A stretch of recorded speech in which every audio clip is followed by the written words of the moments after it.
Assalamualaikum semuanya, salam sehat selalu. Terima kasih sudah mampir di channel saya dan semoga Anda beserta keluarga selalu sehat dan diberikan rezeki yang berlimpah. Amin. Sahabat sekalian, pernahkah Anda melihat seseorang tiba-tiba jatuh pingsan bahkan nggak sadarkan diri?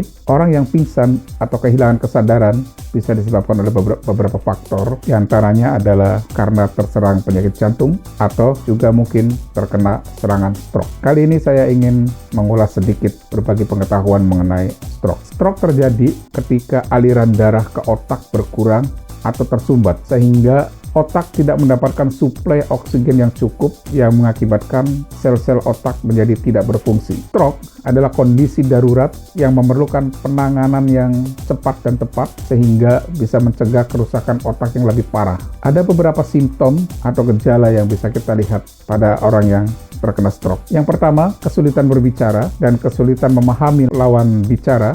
Bisa kita lihat orang tersebut bicaranya tidak jelas atau cedal. Bahkan pada saat berkomunikasi, orang tersebut yang terkena stroke akan kesulitan untuk memahami lawan bicara dan juga mengutarakan pembicaraan. Ini yang disebut dengan afasia, kesulitan berbicara. Yang kedua, adanya kelumpuhan di wajah. Itu bisa kita lihat, kita bisa menanyakan pada orang tersebut untuk tersenyum. Orang yang terkena stroke itu akan terjadi asimetris di otot-otot wajah. Anda bisa minta pasien atau orang yang terkena stroke untuk tersenyum, maka akan melihat satu sisi dari bagian wajah ini akan terangkat dan satunya akan ke bawah atau enggak simetris. Yang ketiga, terjadi gangguan visual atau penglihatan. Bisa itu blur atau kabur atau bahkan nggak bisa melihat, terjadi gelap, nggak bisa melihat secara mendadak. Yang keempat, sakit kepala yang mendadak disertai dengan muntah, bahkan sampai kehilangan kesadaran. Yang kelima, berikutnya mengalami gangguan berjalan. Pada saat berjalan itu ada ketidakseimbangan pada saat berjalan. Penyebab stroke bisa disebabkan oleh ada dua penyebab utama pada stroke, yaitu yang pertama karena adanya penyumbatan di pembuluh darah otak atau disebut juga ischemic stroke. Yang kedua karena adanya perdarahan pembuluh darah otak yang disebut dengan hemorrhagic stroke. Sekarang kita bahas satu persatu apa itu ischemic stroke dan apa itu hemorrhagic stroke. Ischemic stroke yang paling sering terjadi. Hal ini disebabkan oleh adanya sumbatan atau penyempitan pembuluh darah otak sehingga otak tidak mendapatkan suplai oksigen yang mengakibatkan sel-sel darah otak menjadi tidak berfungsi. Sumbatan pada pembuluh darah otak bisa disebabkan akibat penumpukan lemak di dalam pembuluh darah otak ataupun akibat adanya pembekuan darah yang ada di pembuluh darah otak. Yang kedua, hemorrhagic stroke atau perdarahan otak. Hemorrhagic stroke terjadi ketika pembuluh darah otak bocor atau pecah. Hal ini disebabkan oleh beberapa faktor, di antara yang pertama karena adanya hipertensi yang tidak terkontrol. Yang kedua, rapuhnya pembuluh darah otak. Yang ketiga, konsumsi antikoagulan yang berlebihan sehingga mudah terjadi perdarahan. Yang keempat, trauma, baik itu trauma akibat kecelakaan dan head trauma. Yang kelima, akibat penumpukan protein di dinding pembuluh darah otak sehingga pembuluh darah otak menjadi lemah dan mudah pecah. Selain ischemic stroke dan hemorrhagic stroke, di antara keduanya itu ada yang namanya TAA atau transient ischemic attack atau bisa dikatakan stroke sementara atau stroke ringan. TAA terjadi akibat kurangnya suplai oksigen yang bersifat sementara.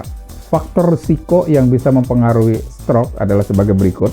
Yang pertama, gaya hidup. Gaya hidup seperti obesitas, kurang beraktivitas atau kurang berolahraga, perokok berat atau alkoholik, sering mengkonsumsi alkohol. Selanjutnya, konsumsi narkoba. Konsumsi narkoba seperti kokain dan metamfetamin yang bisa mengakibatkan kerapuhan pembuluh darah otak. Selain gaya hidup, faktor risiko stroke juga dipengaruhi oleh faktor medis seperti hipertensi yang tidak terkontrol, hiperkolesterol, penyakit kardiovaskuler seperti gagal jantung, dan sebagainya. Pada umumnya, jika seseorang terkena stroke, maka akan meninggalkan gejala sisa. Di antaranya terjadi kelumpuhan sebelah, baik itu tangan maupun kaki, baik itu hemiplegia maupun hemiparesis. Yang kedua, kesulitan berbicara atau yang disebut afasia. Yang ketiga, kesulitan berpikir atau bahkan kehilangan memori atau daya ingat. Yang keempat, terjadi perubahan tingkah laku atau behavior seperti depresi ataupun kadang-kadang agresif, dan bahkan terjadi kesulitan untuk merawat diri. Untuk mencegah terjadinya stroke, tentunya kita harus memperhatikan pertama pola hidup. Yang kedua, kita harus beraktivitas, stop merokok, stop alkohol, dan stop mengkonsumsi narkoba. Sahabat sekalian, ada beberapa tips untuk mengenali gejala dini dari stroke. Yaitu kita menggunakan istilah FAST.